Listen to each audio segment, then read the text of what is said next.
I just want to briefly talk about what we're covering and why we're doing it. So one of the things is that the government's providing, federal government I'm talking about, is actually got a really amazing financial support system for businesses at the moment, but most businesses do not realize they're eligible. You'll see when I talk about the name of it, because it's got the word apprentices in the name, and so immediately everybody assumes that it's only for young people and it's only for apprentices. But I have all my employees on this wage subsidy getting 50%, and so do most of my friends, and a lot of our clients have quite a few. There have been some changes to it lately. Some of the rules for your existing employees have tightened up considerably, and I'll explain why in a moment. But most businesses, you'll have at least one person, if not a handful of people, that you can put on of your existing staff, plus anybody who has started since the beginning of July or starts with you up until the end of March. So there's a 50% wage subsidy opportunity where you can get $7,000 every 3 months for a year, or capped at 7,000. So up to 28,000 per employee per year. So if you're paying them more than 56,000, you just get 7. If you're paying them less, you get half of what you're paying them. We'll talk about the conditions and the exclusions for that, because a number of people that I've spoken to, I've had two kind of comments from people lately. One is I've talked to people and they've gone, oh no, we looked at that and it wasn't for us. And it's like, yes, it is. You've got to listen. And we've shown them how they can claim it. So a lot of people, even their HR departments or whatever, have looked at it and assumed they can't get it. The other, I had an interesting conversation yesterday with a finance person from a recruiter, and she said, oh yeah, we got your email, but we thought, nah, that must be too good to be true. So we just binned it, and then we got your second email and thought perhaps we should have a look. I'd be really interested actually in your feedback for those of you that have turned up today. We've got quite a good turnout, I see. We're trying really hard to figure out how to communicate this to people in a way that we don't sound like some sort of Nigerian prince trying to get you to hand over your life savings or something. But it's really funny. The more you write to people and say, hey, you can get a whole bunch of money, of course, the more they don't believe you. So any suggestions that you've got at the end of this on how we can actually communicate this more effectively to people would be much appreciated, because initially we got a bit too excited and then, lost credibility. So, but it isn't for everybody. We'll talk about the conditions. We'll talk about the exclusions. Once you get this wage subsidy, it unlocks a bunch of other funding and benefits like work cover, premium discounts, and state funding and all that sort of thing. So I'll explain what else is linked. And then there are some state-based wage subsidies. So depending on what state you're in, like in Queensland, you can get this 50%, plus if it's a young person, you might be able to get another 20,000. In Victoria, you get the 50%, plus if the person's over 45 or under 25 and various other things, then you might get another 20,000. In New South Wales, if you're claiming the 40% job saver at the moment, you can get this on top of that. So you can get 90%. So we'll talk about the state ones as well and how they all tie in. Just quickly check this question. Case studies. Oh, okay. So yeah, Aaron says case studies may help. We've loved being part of the subsidy. That is a really good idea. Thank you, Aaron, for just volunteering. Okay, why are we doing it? It's our area of expertise. We've been helping companies claim it. We're claiming it ourselves. Like I said, we've got all our people on it. We will give you an offer at the end that you can get us to help you risk-free on a kind of no win, no fee kind of basis, or you can choose to do it yourself. And the other thing that's kind of probably my soapbox is that the big companies, as usual, have been claiming it all because they've got the resources set up. So all these things that are set up to help small businesses, as we know, JobKeeper, end up benefiting big companies because they've got the means to claim it. So if we can make it a bit easier for you to claim it, then I'll feel like I've done my work for the year. Okay, so a bit of background to it. You will know, probably, most of you, last year, JobKeeper was coming to an end. And there were some flaws in JobKeeper. It was really helpful for the people that needed it, but there were a couple of major flaws. One of them was that employees were getting paid for not working. And I know I had friends with restaurants and things who had, people doing 1 or 2 shifts, and all of a sudden they had to come up with like $1,500 a fortnight for those people and then claim it back afterwards as a rebate. And it also didn't add any value or upskill the workforce at all. So really useful as an emergency thing, but probably needed a bit of polish for it to work, down the track.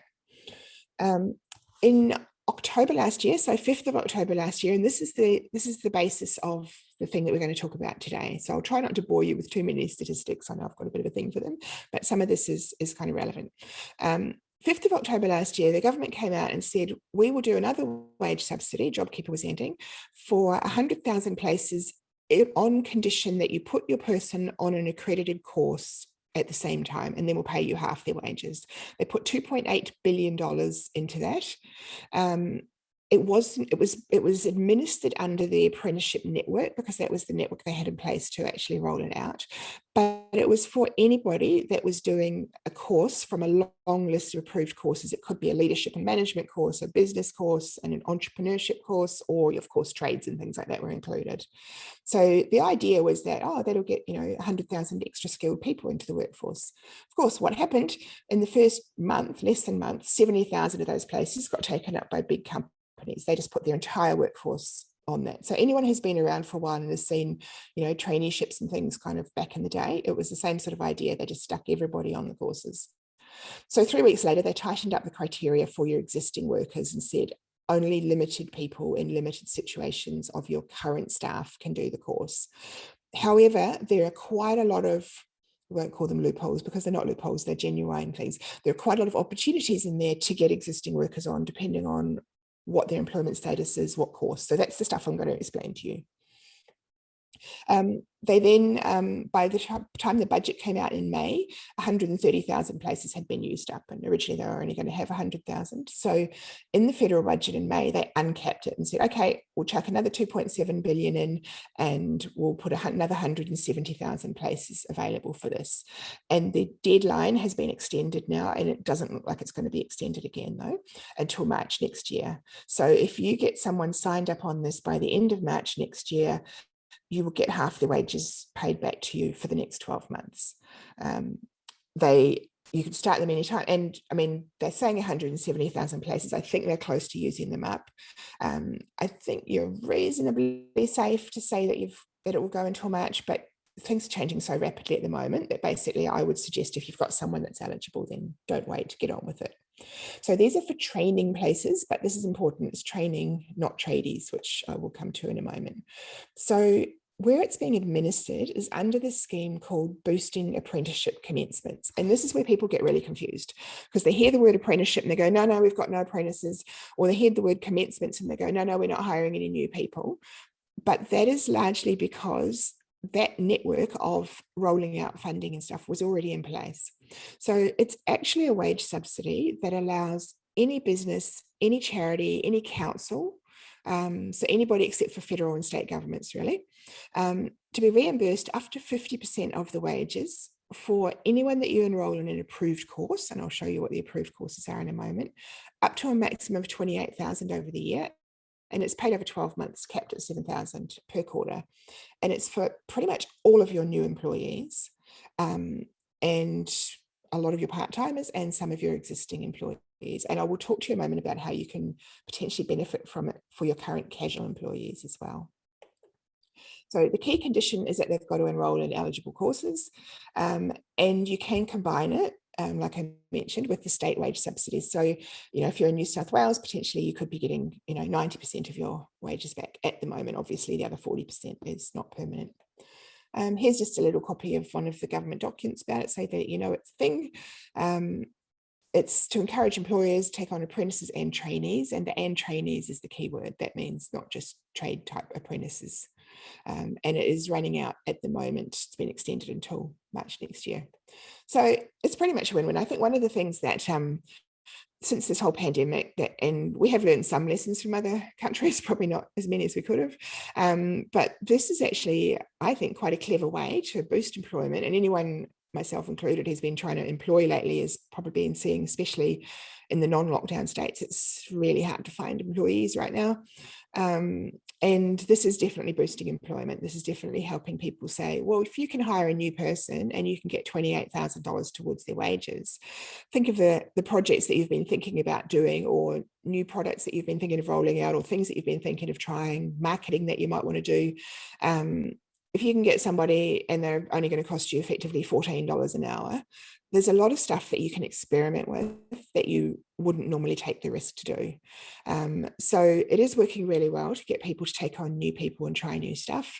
It's also, of course, helping to upskill, like with the absence of skilled migrants and things, we are needing to train our own people more. So if you can outsource some of that training to a training provider and do the rest of it in-house, that can work. So, and of course, it's beneficial for the employee. Like if they can get some training and they get a piece of paper to take with them when they eventually move on, that's a good thing. So eligibility, and this is some of the important detail. So any employer, as long as you're not a state or federal government, but you can be a charity, you can be you can be trading in your own name as long as you've got employees. So you can basically be like a sole trader with employees, whatever the word is for that. My mind has escaped me. But you don't have to be incorporated as a company necessarily. Anywhere in Australia, it's Australia-wide, any industry, any business size, except for if you're the only person, you're the owner and you're it. So you do have to have employees, obviously, to get an employee wage subsidy. Now, full-time or part-time staff, I need to update this. There's a bit more to it than this, actually, and feel free to ask questions, because whenever I explain this, I always seem to accidentally leave a gap in the explanation. I'll try not to. Any of your full-time staff who started after the beginning of July will be eligible. You've got 90 days, if you put them on permanent full-time, you've got 90 days from when they start for them to be eligible for the broad range of courses. If they've been permanent full-time with you for 20 years, there are still some courses that they can do. There's just a much shorter list. So I'll show you the two lists in a moment. If you're part-time staff, if they've been with you for 12 months or less, then they're eligible for the big long list of courses. If they've been with you for longer than that, then it's a shorter list. If they're part-time and you upgrade them to full-time, then they're eligible for the long list of courses in the subsidy. When I say all of these are eligible for the subsidy, but it just depends what courses they can get. The other one that's worth thinking about, and I know quite a few people have done it, is that if you've got casuals, they're not currently eligible. However, a lot of people have got casuals that are doing more than 60 hours a month.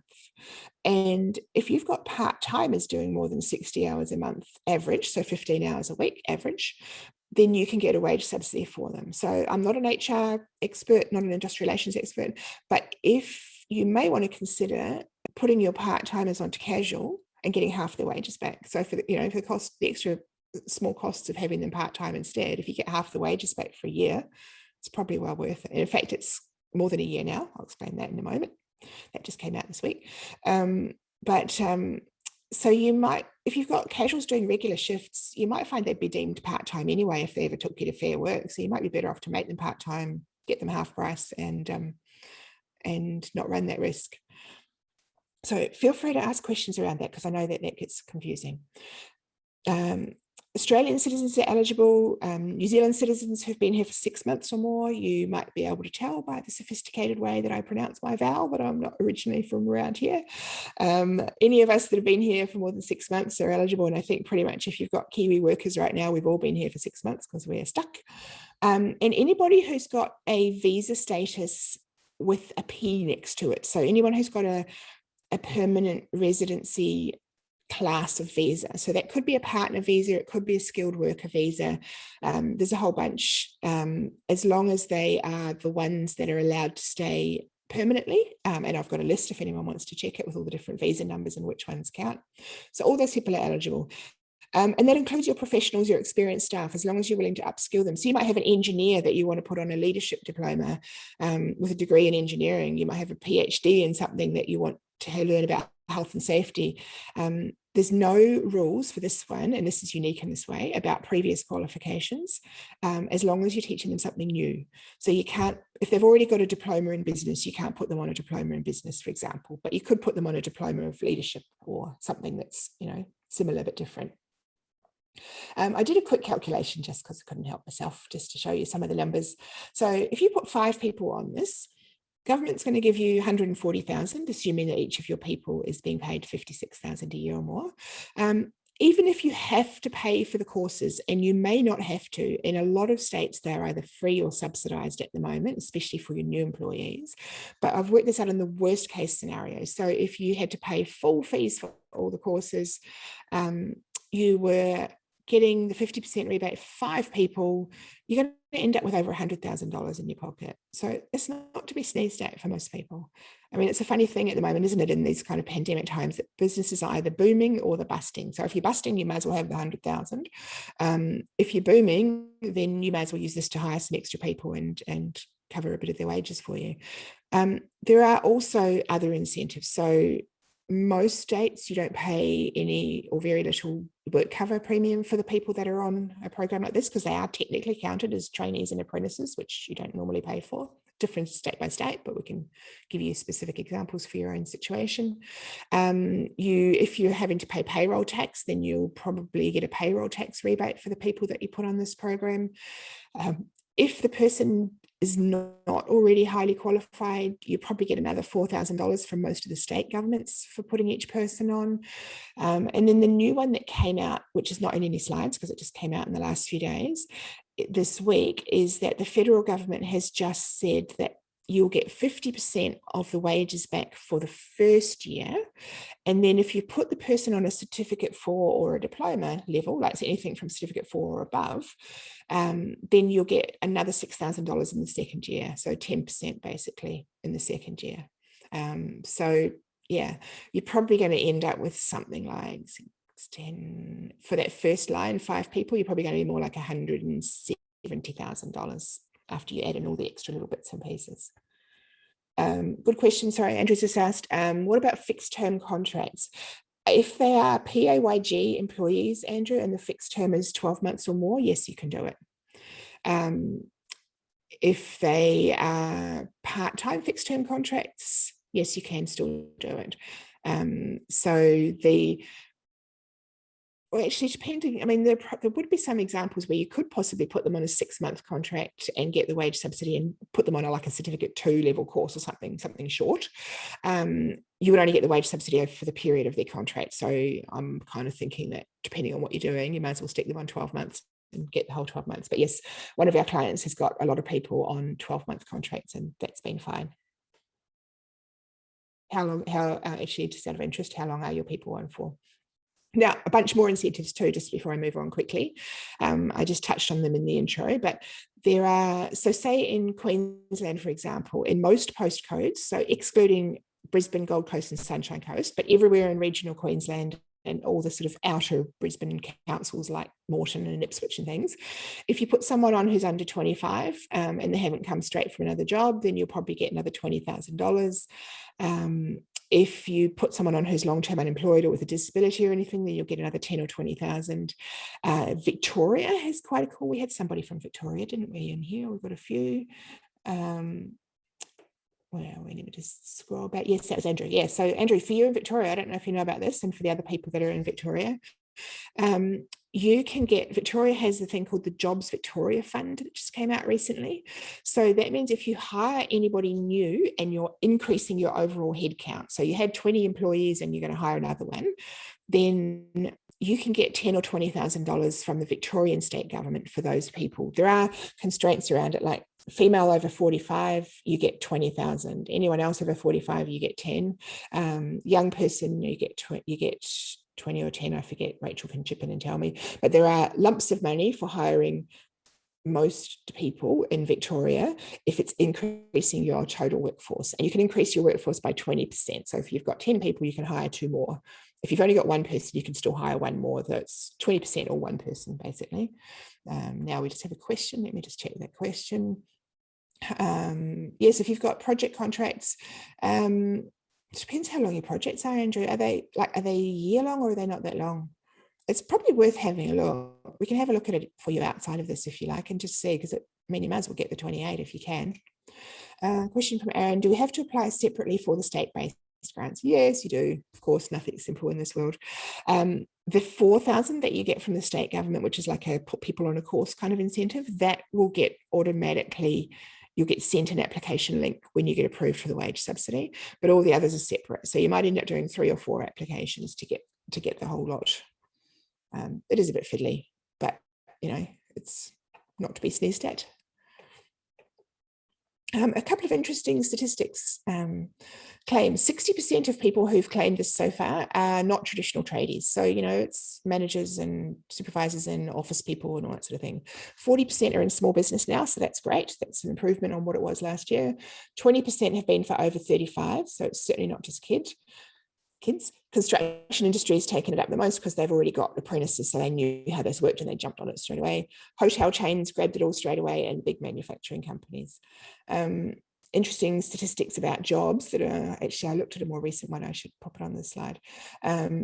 This is similar numbers though. There's about $180,000 jobs being advertised on Seek at the moment. When I looked in July last year, there were 40,000. So that just shows you what's happened in terms of job ads since the start of the pandemic to now.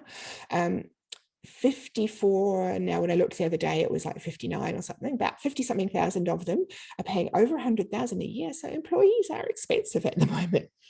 But if you're going to have to pay a competitive salary to attract somebody, then being able to put 28,000 of that back in your bank account means that you perhaps can offer a little bit more than you would have. So it's useful for your current staff, but it's also useful if you're going to try and grow between now and the end of March.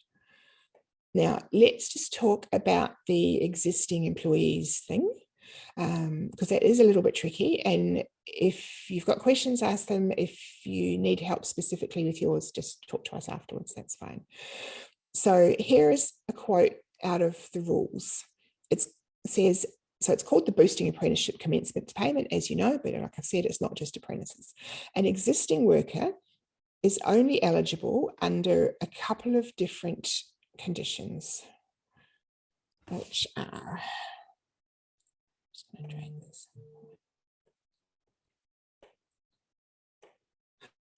If they do a trade, that's fine, that's obvious. However, that trades-based Australian apprenticeship, that terminology, there's actually a list, there's a document called Appendix I, which I'll talk about in a moment, which actually lists all the courses that are counted as trades-based Australian apprenticeships. And they are the obvious things like plumbing, but it also includes things like IT, cybersecurity, workplace health and safety, dog grooming, like all sorts of things. So you may well be a business where you can actually claim, you can actually put someone on what the government defines as a trade, even though it might not be what you would typically thinking it as a trade. We have 4 guys who are getting a fixed 8,000 for upskilling the Sparkies. Yes, that's another one, Andrew. You should be able to get this as well, depending on when you signed your Sparkies on. So there was like a completion apprenticeship incentive that was out last year, and then this is the sort of upgraded version of that, basically. Now, who was our person in the Northern Territory? I'm just going back through the track, what we're doing, swim school and personal training.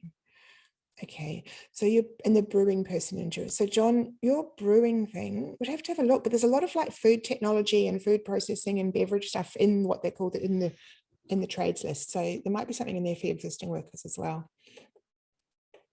Now, the other thing that makes you count as able to get subsidised, so existing workers can get subsidised if they are doing a course that's on the list. They can also get subsidised if you move them from casual to part-time or casual to full-time, which we touched on before. And part-time needs to be average of 15 hours a week, so 60 hours a month, except in Victoria where it's 13 hours a week, but say 15 just to be safe. Or if you move anybody from part-time to full-time, then you can get the full subsidy. So that doesn't matter what course they're doing, and it doesn't matter how long they've been part-time.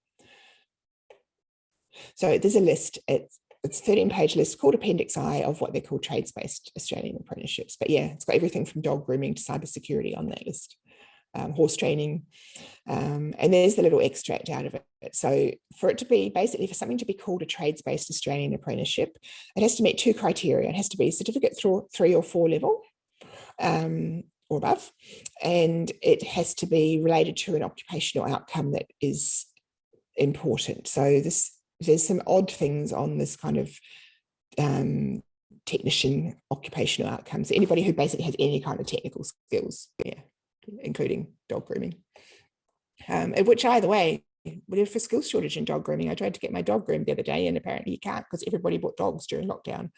So it's not such a silly thing. Let me just check the questions. Okay, cool.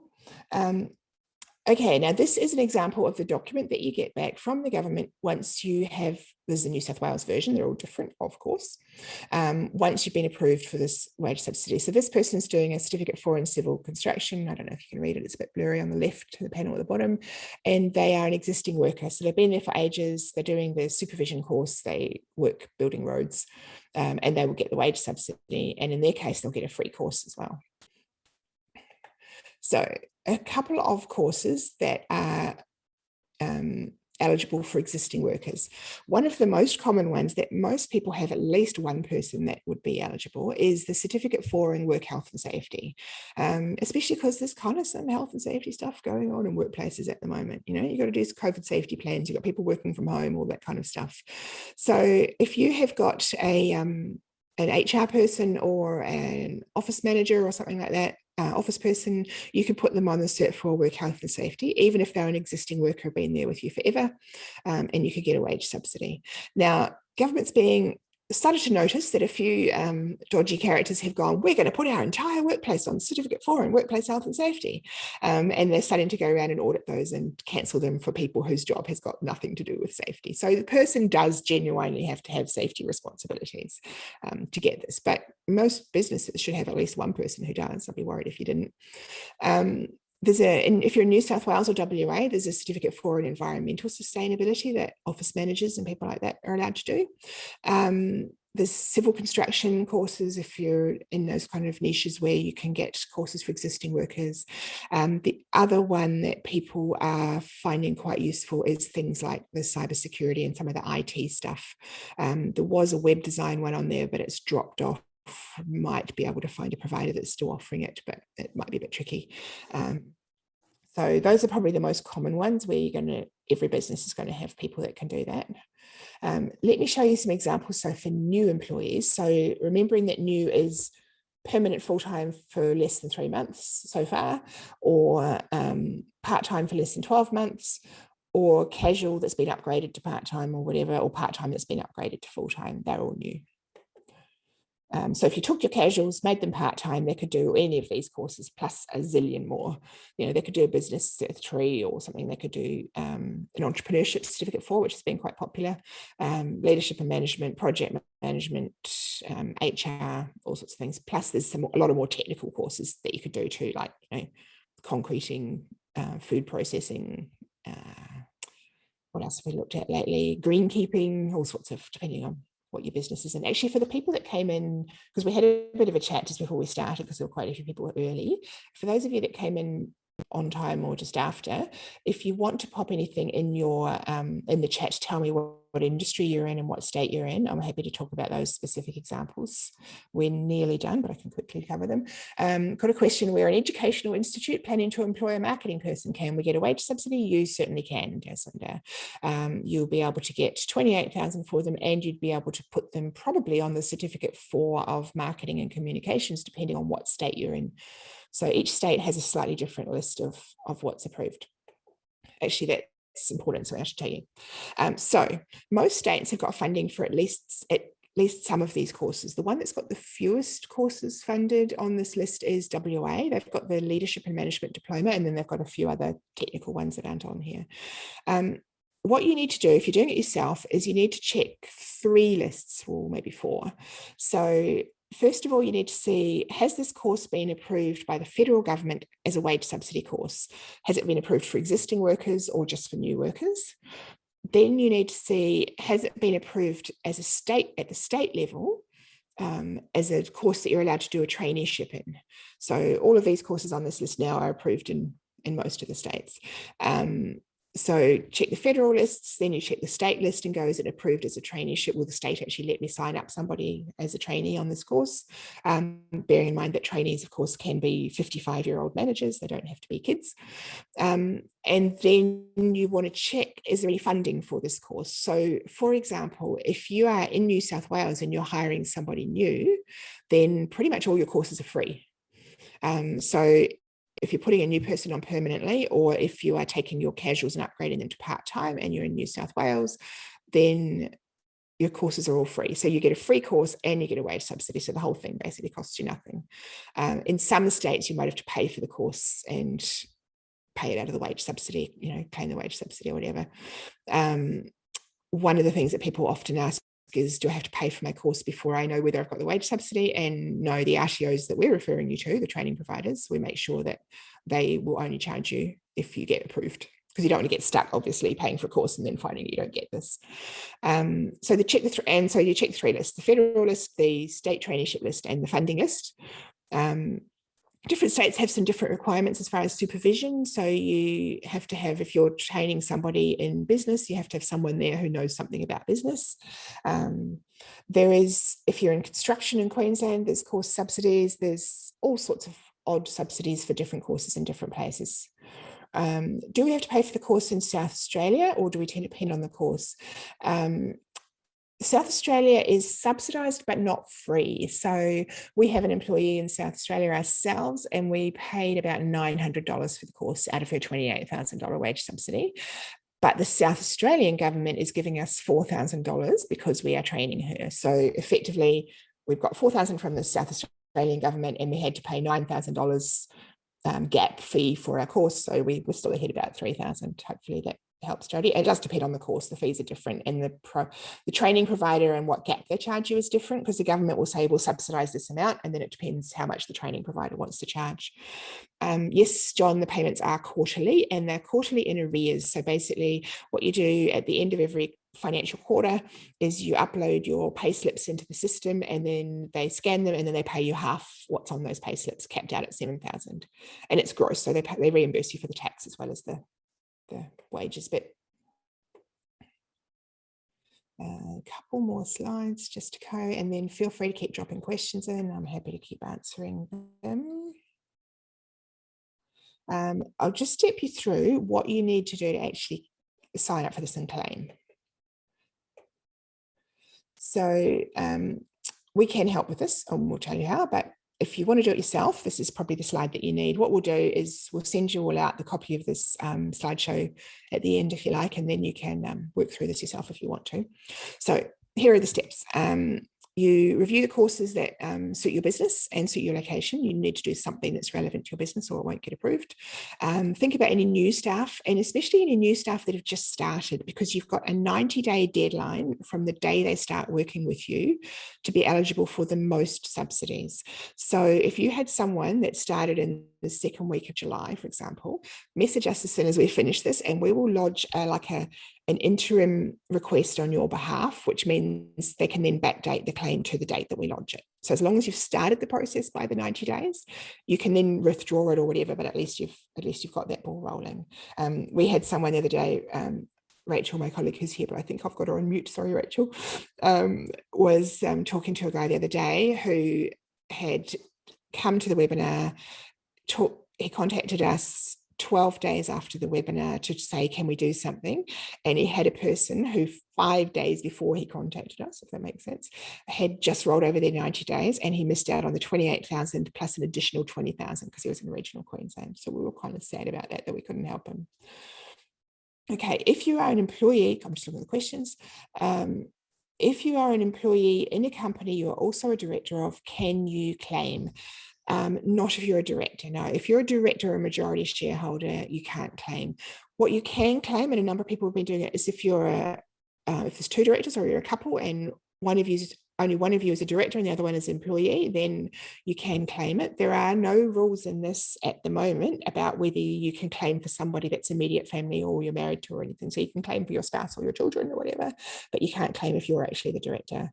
Andrew says, we've had issues with refunds where pay slips covered 2 quarters. Yes, so did we, Andrew. We actually had some of my own people where we got a smaller refund and it was like, oh, the pay slip was overlapping. And so I'm having to stay on top of them to make sure that when we get paid next quarter, that they cover the bit where the pay slip went over the 2. Yes, agree.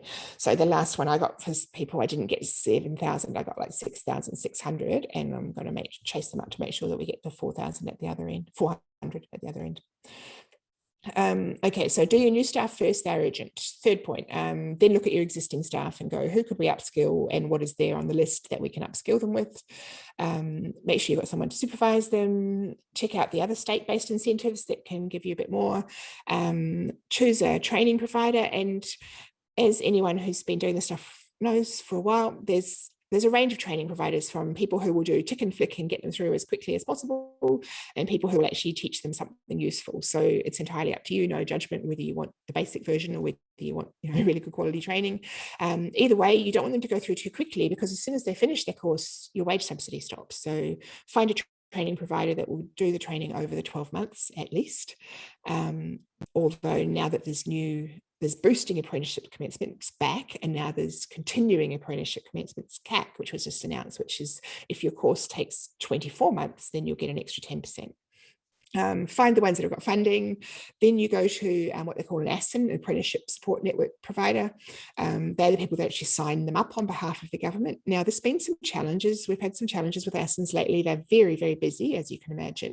And so one of them I talked to the other day had just hired 100 new employees, and they'd all started that Monday. And we have had a lot of clients rejected by ASINs who we've then got that rejection overturned because the ASIN person didn't know.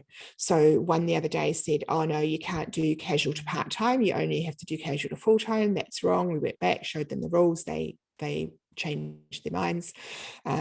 We've had ASINs say you can't do this course. Like, they're not trying to do the wrong thing, they've just got a lot of new people and they don't necessarily know. So choose an ASIN. You probably have a bit of a wait then to get them to approve it, but they will backdate it back to when you've actually started the process. Get them signed up, lodge your wage claim, and then set up your claims for the other incentives. We can help with most of that if you want us to. We'll tell you how at the end. Once that's all done, the actual claiming the money bit's not as hard. It's really just upload your pay slips every quarter, check that they've paid you the right amount. Once you're registered, they just send you a text and an email every quarter saying you can now claim for the next thing. And it's the same time for everybody. So what are we in now? Beginning of October. So July, September, October. No, where's the financial year? Yeah, July, August, September gets claimed at the beginning of October. So anyone that you put on now, you'll collect up their wage slips for all October, November, and December, and then you'll get paid in January. You fill out the form online, you put up the pay slips, and then you get the money fairly quickly. Actually, I've been finding that I've been getting it within a week of uploading it. A couple of questions that we get quite a bit, and then I will check for the questions in the chat. What if my employees, some guys said today, my employees are quite stupid, which wasn't very nice. But what if my employees don't pass the course? Doesn't matter, as long as they're trying.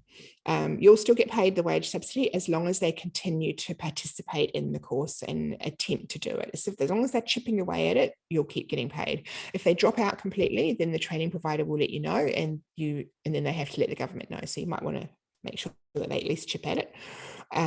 If they leave partway through the course, you get paid up to the day they leave. And then if they leave before March next year, you could replace them and get another 12 months from the new person. So you're still waiting on January to March payments, Andrew. Which ASIN are you using? Because we had the same issue, and I gave them a shake up the other day and we got all the payments through within like 24 hours. But you should not be still waiting for January to March. Somebody needs to be lodging a complaint. Like we had exactly the same. We were waiting for a December quarter last year payment from same ASIN, MEGT. Message me afterwards, Andrew, and I will give you the name of someone at MEGT who will pay you within 48 hours, because we just did that and we had exactly that same problem. There is no way they should make you wait from March till now. And what's happened is MEGT is the one that had hired 100 new people, and things are getting lost in the system. So yes, I'll give you a person's name, or you can let us give them a shake up. And I mean, that's one of the ways that we probably can help, is that we can make sure that that doesn't happen. I've got another question here. If you're taking on a new staff member or training someone to do a new task, such as marketing, where we don't have an existing marketing person, who can we get to supervise? Really good question. It depends on the course. So I'll answer your marketing question in a second. For something like workplace health and safety, it's usually the business owner, because it's the person who's got the legal responsibility for safety and is expected to know, what's the thing. For marketing, it could probably be the same. You can, depending on what state are you in, Julie, just out of interest. Some states allow you to use a contractor. Okay, so South Australia, you can use a contractor to supervise. So if you've got currently a marketing agency that does stuff for you, or your business owner currently does the marketing or whatever, it doesn't have to be one supervisor actually. So it could be a combination of 3 people supervising different bits in South Australia. So you might say, as the business owner, you'll supervise the marketing plan, and then you might get an outside contractor to supervise them learning Facebook ads or something like that. And you can also work together with your RTO, training provider. Anthony, who works with me, he is doing an IT networking certificate for. I know a bit about IT, but not enough to supervise him completely. So the RTO has basically set it up so that he gets supervised by them for some and for me for others. So it's solvable. It might be a bit fiddly, but it would be solvable. Okay, another question that we often get, is this going to take up a lot of time to supervise them and do the training? Well, no, the training provider should be doing the training, but your people need to be keeping an eye on the work and making sure that they're doing things properly and signing off, telling the training provider that they're happy with them. Different if you're training an apprentice, obviously. You need an electrician standing right next to them so that nothing terrible happens. But if you're training a marketing person or a business person, then it's not as time consuming. Okay, so just quickly, and this is almost the end, so drop your last questions in. If you get us to help, we are doing a no risk guarantee. So basically, you don't pay us anything unless we can get you approved, and you don't pay us anything until you get paid. So if you're like, Andrew, you don't get paid for 6 months, then you wouldn't pay us till then, but we would make sure that you did get paid. Here's what we've been thinking. The bureaucracy is not your core business. So what we're finding is that you're either busy because business is booming, or you're busy because it's busting, and either way, you're still trying to stay afloat. So you're welcome to do this yourself. And I hope that I've given you enough information today that you can. However, I keep running into people whose applications have been rejected because they got coded wrong, or the ASIN person didn't know the detailed rules, or they've been given bad advice about how to lodge the claim for existing workers, particularly. So what I would suggest is that you get us to do all the setup like your accountant would have done for JobKeeper if you're eligible. Then once a quarter, you just have to upload your pay slips, which we can help you with that if you want us to. But you just carry on with your core business. We do all the legwork. When the first grant money hits your account, you just forward 10% of the approved amount to us. You keep the rest and you carry on doing what you do best, which presumably is not managing all this stuff. Right, first step, where to from here? The first step is for us to do, and I see we've got some more questions, I will make sure I answer them before we go. We'll do a quick assessment of your eligibility. So we will send you out a form for you to give us some information just about what employees you've got, what jobs they're in, what their status is, full-time, part-time, etc. You can either fill that out, or you can just talk to us on the phone and we can interview you over the phone and get that information, whatever's easier for you. What I suggest you do is get us to do that assessment regardless, and then you might decide, no, we'll just go ahead and do that ourselves, or you might get us together to do it, but at least you'll know what you're eligible for. If it's a really simple one that you can just do yourself, then we'll just tell you, and if you've got the time, you can just do it. Like, there's no point in us doing the stuff that you could do easily. If it's more complex, and we know that you're going to be better off to get us to do it, because we can see stuff that we'll be able to get that you might not have been able to navigate, then we'll tell you that, and we'll tell you if you're better off to get us. We are all working from home most days at the moment, as you can see, so probably the easiest way to get hold of us is to email Alyssa on the email that's on the screen, alyssaw@sagestrategy.com.au, and she can give you a call.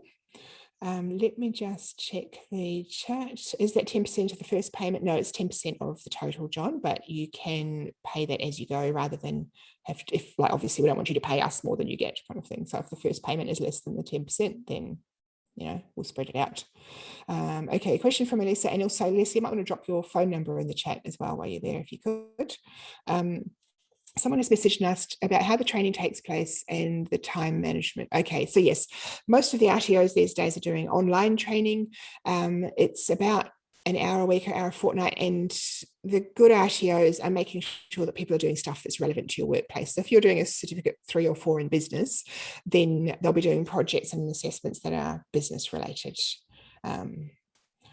Okay, so each quarter, yes, that's correct, John. Alyssa, phone number, okay, her phone number, it's in the chat, but it is 0451 733 418. Give her a call if you've got questions, if you want to have a chat to us about your specific examples. She'll email you out the quiz we can do the estimate from anyway. Are there any other questions? Otherwise, that's about it from me. I think it's a great opportunity. As somebody said to me yesterday, I wish we'd known about this 6 months ago, because it's been going for a year now and nobody knows about it. But anyway, hopefully we're doing our bit to make sure that people get it. Oh, thank you, Erin. That's really kind of you. Hopefully that was useful. Yeah, hopefully we'll talk to you. If we don't, if you manage to claim it, even if you do it without us. Oh, that's a really good feedback. Actually, yes, thank you. Just before you will go, Julie said, skeptical at the beginning, the wording of the unsolicited email, please don't use words like please with lots of E's. No, actually, that's really helpful. I don't feel that that's ageist on probably your age anyway. But it doesn't sound professional. We will think about rewording those emails, because I really do want to get this across to people, whether you use it or not. So anybody who has got any feedback about the email that we sent you and how we could make it more trustworthy, if that makes sense, that would be great. Even if you just want to email us with your thoughts or forward it back to us with big red marks on it or something, because I really do want to get this through. And probably I'm talking to the wrong people, because you guys did turn up.